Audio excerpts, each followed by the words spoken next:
Gandhi's Passion: The Life and Legacy of Mahatma Gandhi by Stanley Wolpert. On June 1st, 1910, the Union of South Africa was born, integrating the Transvaal, Natal, Orange Free State, and Cape of Good Hope, and administered from Pretoria, its Union Parliament meeting over 1,000 miles south in Cape Town. Louis Botha was elected first Prime Minister of the Union, retaining the nominal premier power until his death in 1919. Smuts, who succeeded him, was, however, the major architect behind the creation of the Union and remained its guiding political force. In March 1911, Smuts piloted a new bill through the Cape Parliament that repealed the Hatred Asiatic Act of 1907. Though Gandhi asked several questions about the new bill's convoluted legalisms, he recognized, as he wrote Magan Lal, that the struggle will definitely come to an end. Gandhi believed throughout most of 1911 that Smuts would convince the Union Parliament, when it next met, to delete all discriminatory measures against Asiatics and thus avert further satyagraha sufferings. There alone is victory who follow truth and religion, he assured friends. A great campaign such as this could not have been waged without faith in God, but Smuts also believed God was on his side, and most South African whites still despised Indians and referred to them as coolies. In February of 1912, when Smuts' new Asiatic immigration bill went through the parliament on its first reading, Gandhi considered it more an Asiatic expulsion bill, preparing himself and his community for renewed satyagraha. Gandhi kept his political guru, Gokhale, informed of his plan to launch a new protest movement. Gokhale tried to diffuse that confrontation by stopping off in South Africa for a brief stay on his way home from England. Gokhale reached Cape Town on October 22, 1912, and was welcomed by Gandhi, who hailed selfless Gokhale's life's work. Harry Hands, the mayor of Cape Town, presided over the welcoming reception. The banquet given for Gokhale at Kimberley 4 days later was the first recorded occasion when Indians and Europeans dined together. While Gokhale's arrival, moreover, much needed rains finally came to South Africa, convincing superstitious Indians of his remarkable powers. Gandhi cautioned all who gathered at these meetings, however, against expecting too much of Gokhale's visit. Though briefly uplifted, South Africa's Indians knew after Gokhale departed that they faced continued discrimination and a long, painful struggle. On April 27, 1913, a mass meeting was held at Dorp, near Johannesburg, at which Gandhi explained why the new immigration bill must be resisted with satyagraha. Those gathered resolved to do so, and all were prepared for further suffering, including incarceration. Gokhale now returned to London, trying to solicit support from the imperial government to assist Gandhi in his struggle against the Union, inviting Gandhi to join him there. By July, however, the battle lines were sharply drawn.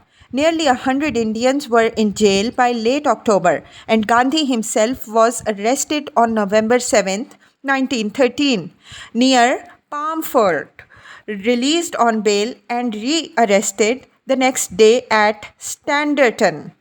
He was charged with aiding prohibited persons to enter the Transvaal. He had arrived with some 2,000 passive resistors, 85 of whom were Indian miners. He was released again on £50 bail and motored to rejoin the marchers. Gandhi caught up with the Great March a little beyond General Botha's farm. They cheered him on and saluted, calling out Bapu as he passed. Arrested for the third time that week, Gandhi was taken to Dundee jail, before which he announced, "We have reached the limit now. The courage that the indentured laborers have shown and the suffering they have gone through have been boundless. Women have walked in the heat of the noon, bags in arms and bundles on heads. To what end? For India? Such sacrifice will no doubt result in repeal of the £3 tax. But what is more, it will enhance India's prestige." At Dundee, Gandhi, found guilty of advising Indians to strike and deliberate contravention of the law, was sentenced to fines of £60 or 9 months' imprisonment at hard labor. Gandhi announced in a clear and calm voice that "I elect to go to jail." 3 days later, he was brought to trial on his initial arrest at Foxrust and sentenced to 3 more months. A month later, he was released and a special commission was appointed to consider the Indian question. He was not thankful for his release and told his friends he considered the commission a fraud, since it was appointed without consulting the Indian community. Several indentured Indians on the Great March were shot dead by white soldiers, who claimed to do so in self-defense. In the aftermath of his release, therefore, feeling those bullets had gone through his own heart, Gandhi abandoned the barrister's clothing he had worn for the past 20 years and adopted instead the scant simplicity of an indentured laborer's garb, shaving his head and never again reverting to Western dress or tonsure. Gandhi passionately warned his community to prepare themselves now for still greater purifying suffering unless government accepted their demands for appointing Indians to the commission. He set January 1st, 1914 as the deadline for acceptance and resumption of do or die satyagraha. On Christmas Eve, Smuts offered to meet with Gandhi, seeking to avert bloodshed. Gandhi agreed to postpone the deadline at Gokhale's cabled request. On New Year's Day of 1914, Gokhale's messengers of peace, the Reverends Charles Freer Andrews and William W. Pearson, arrived in Durban from India. 2 years younger than Gandhi, Charlie Andrews was soon to become one of his closest friends and staunchest supporters. Pearson went off to investigate Indian labor problems in Natal's sugar estates, but Charlie stayed with Mohan for a week at his Phoenix ashram. On 9th January 1914, Gandhi and Andrews journeyed to Pretoria together to meet with Smuts. South Africa was then in the midst of a crippling general strike by English workers, which had taken a high economic toll. If Indian passive resistors would now join them, it would prove devastating to Botha and Smuts. Gandhi was asked if Indians would join the general strike by the editor of the Pretoria News, who greeted him outside Smuts' office. "No, certainly not," he replied. "We are out for a clean fight. Passive resistance will be suspended." "May I publish that?" the news editor asked. "No, there is no need to do so," was Gandhi's initial reply. Then the editor asked of Andrews, "Do persuade him, Mr. Andrews. There will be martial law within 12 hours. Charlie explained to his friend that he was, of course, right to suspend the struggle, but if no one knows till afterwards, all the good effect will be lost. They paced back and forth until Gandhi agreed, and the message of his reasonable cooperation was wired by Reuters to Cape Town, as well as to London and India. In their meeting, General Smuts was patient and conciliatory, retaining sympathetic interest in Mr. Gandhi as an unusual type of humanity.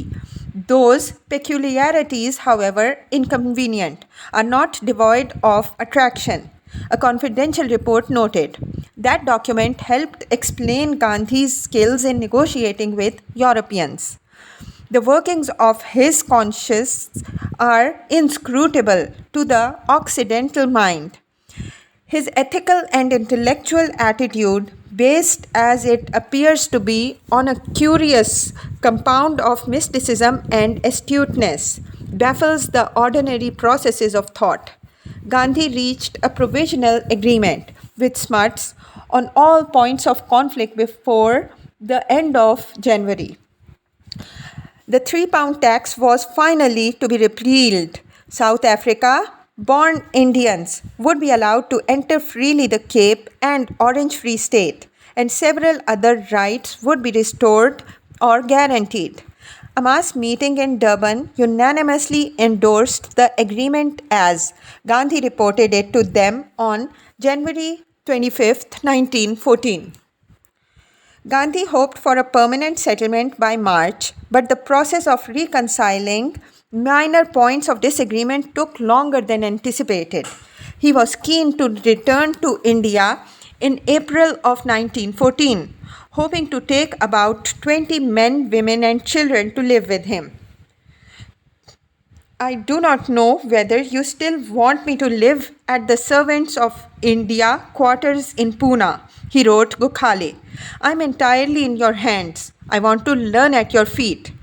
Gokhale had invited him, pledging him to 1 year of silence. However, upon returning to India, knowing how outspoken his impulsive disciple could be, how unpalatable to older Indians his revolutionary program could stand, I shall scrupulously observe the compact of silence. As I have understood, it does not include the South African question and may be broken at your wish for furthering any project about which both of us hold the same view. My present ambition is to be by your side as your nurse and attendant. Since ailing Gokhale was then still in London, Gandhi decided to go there directly from South Africa, planning to return to Pune with his political guru later. Chapter 9. The Impact of World War I. Gandhi reached London in August of 1914, just a few days after the outbreak of World War I. As did most Londoners, Gandhi also optimistically thought that the war would end in just a few months. He immediately offered, as he had done in South Africa, to raise an Indian ambulance corps to serve British on the Western Front.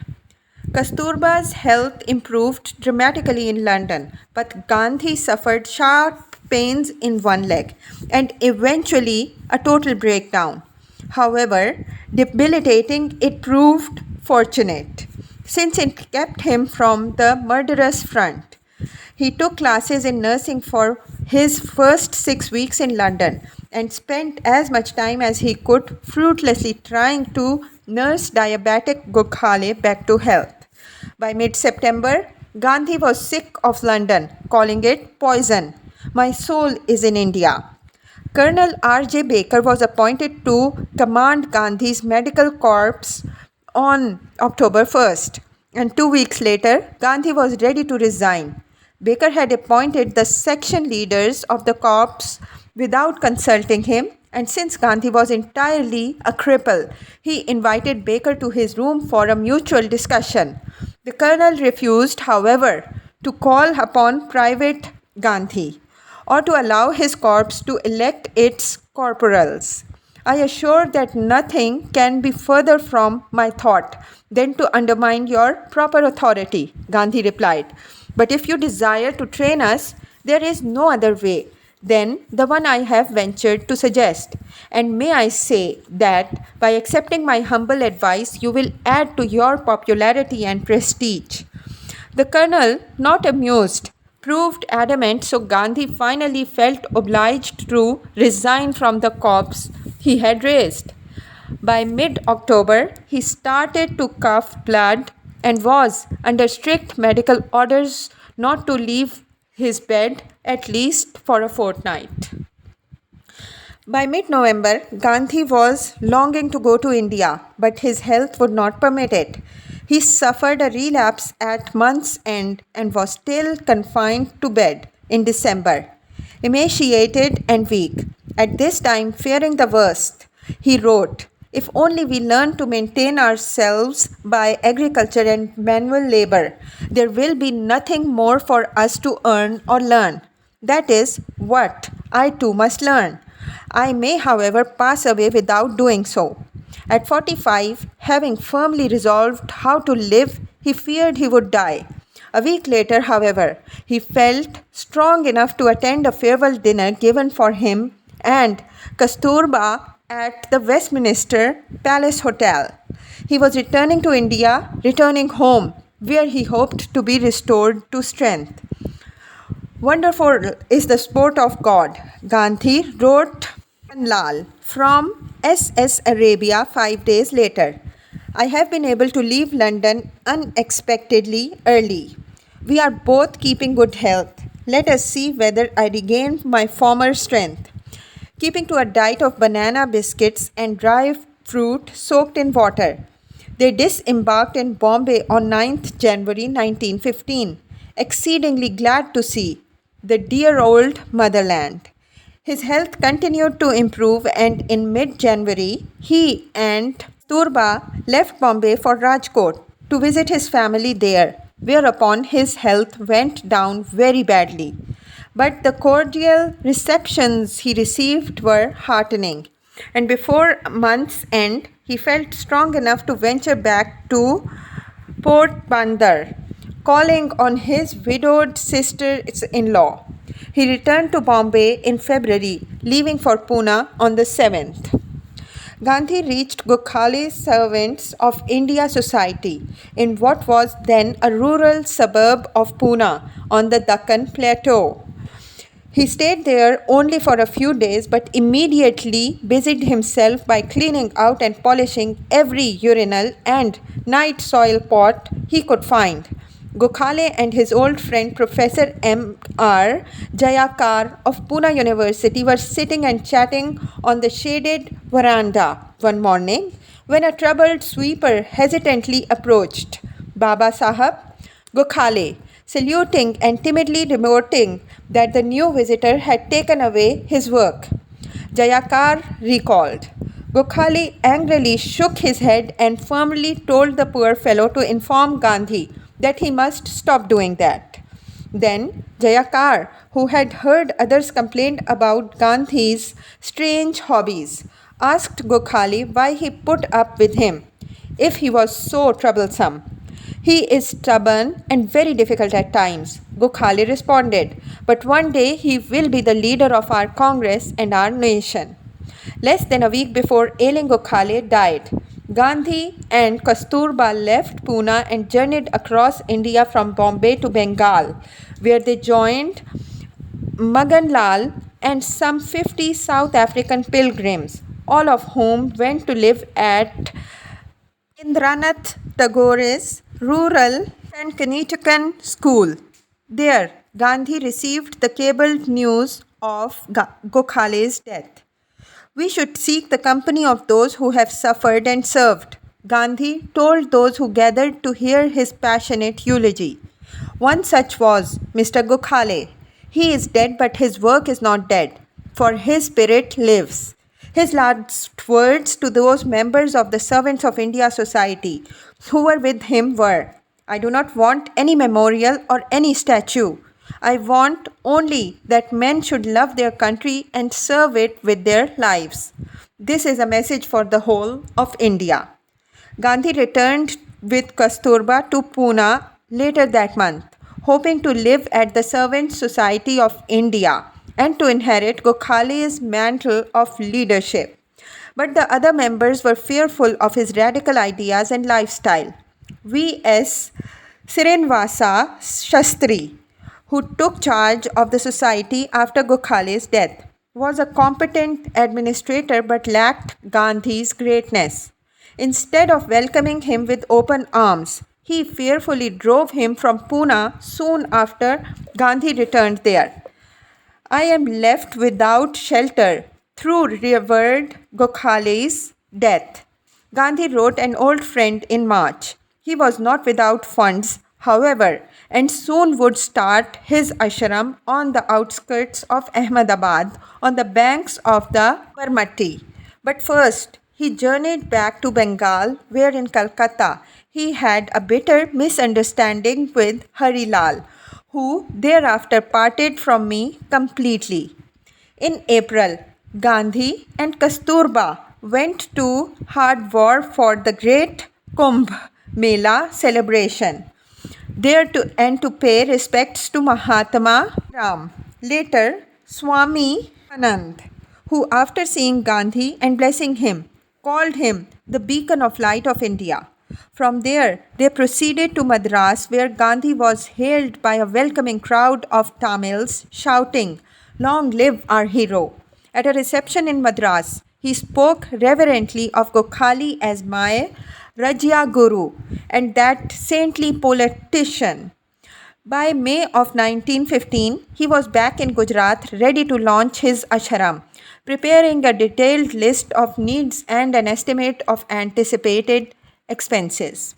I have understood it to be the desire of the leaders that we should merely experiment for a year in Ahmedabad. He wrote, Girdhalal, if that is so, Ahmedabad should bear the whole of this burden. As we have now changed the basis, I think Ahmedabad should bear the entire burden for a year. He was always careful about money matters and ever firm in negotiating any contractual agreement.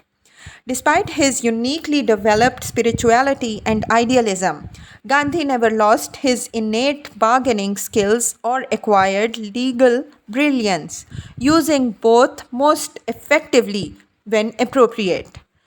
Gandhi's Satyagraha Ashram, as it was first called, was inaugurated at Khoshrab near Ahmedabad on May 20th, 1915. The ashram's constitution, which Gandhi drafted, required all members, including novitiates and students, to take 6 vows: truth, non-violence, celibacy, control of the palate, non-stealing, and non-possession. 3 subsidiary vows followed from the first 6. Deshi, that is, using clothing made by hand and never wearing or purchasing imported cloth of any kind. Fearlessness, keeping all ashramites free from the fear of the kings or society, one's caste or family, thieves, robbers, ferocious animals, and even of death. And finally, a vow against untouchability, which Gandhi called a blot on Hindu religion and viewed as so dreadful a sin that all his ashramites were encouraged to touch anyone who designated and to work for the eradication of evil of untouchability. That September, Gandhi admitted his first untouchable family to the ashram, and Kasturba became so upset at living with Dudabhai, wife of this Gujarati outcast, that she threatened to leave Mohandas. I have told Mrs. Gandhi she could leave me and we should part good friends. He wrote, Srinivasa Shastri, the step is momentous because it so links me with the suppressed classes mission that I might have at no distant time to carry out the idea of shifting to some quarters and sharing their life. It is of importance to me because it enables me to demonstrate the efficacy of passive resistance in social questions, and when I take the final step, it will embrace Swaraj, freedom. By November of 1915, Gandhi had enlisted 33 residents in his busy ashram, 3 of them Dhets. Ahmedabad's upper caste leaders were so outraged by his embrace of their hitherto untouchable family that they threatened to declare the entire ashram outcast. Gandhi was undeterred. That December, Gandhi attended the 30th annual meeting of India's National Congress in Bombay. He also attended the Muslim League meeting in Bombay and in early February 1916 spoke at a gala inauguration of Banaras Hindu University, at which Annie Besant, president of Theosophical Society, also spoke. Friends, under the influence of matchless eloquence of Mrs. Besant, Gandhi said, following her address, "Pray, do not believe that our university has become a finished product. It is a matter of deep humiliation and shame for us that I am compelled this evening, under the shadow of this great college, in this sacred city, to address my countrymen in a language that is foreign." After all, he had suffered and struggled so valiantly to achieve in South Africa. Gandhi found it impossible to speak without caustic criticism before so many bejeweled Maharajas, the princely puppets of British imperial rule, who prided themselves on their English, clad in imported silks and satins. Mrs. Besant squirmed as well in increasingly nervous discomfort on her cushioned chair on the stage behind this homespun clad, bare-legged little man who spoke so fearlessly and truthfully. Congress has passed a resolution about self-government, but no paper contribution will ever give us self-government. It is only our conduct that will fit us for it. Applause. His Highness the Maharaja spoke about the poverty of India. Other speakers laid great stress upon it. But what did we witness in the great pandal in which the foundation ceremony was performed by the Viceroy? An exhibition of jewelry? I compare it with the millions of poor. And I feel like saying to these noblemen, there is no salvation for India unless you strip yourself of this jewelry and hold it in trust for your countrymen. Shouts of "Hear, hear" came from the student audience, moved to applause each time Gandhi paused for a breath. He had found his voice now on Indian soil, in the ancient city most sacred to his Hindu faith, Banaras. If we trust and fear God, we shall have to fear no one, Gandhi assured them, teaching his passionate message of love of the country and value of bravery, and to pass to all the bright-eyed young men who felt uplifted, instantly inspired by his fearless simplicity, his dauntless courage. I hope I would be prepared to die, Gandhi told them, in defense of India's freedom. That would, in my opinion, be an honorable death.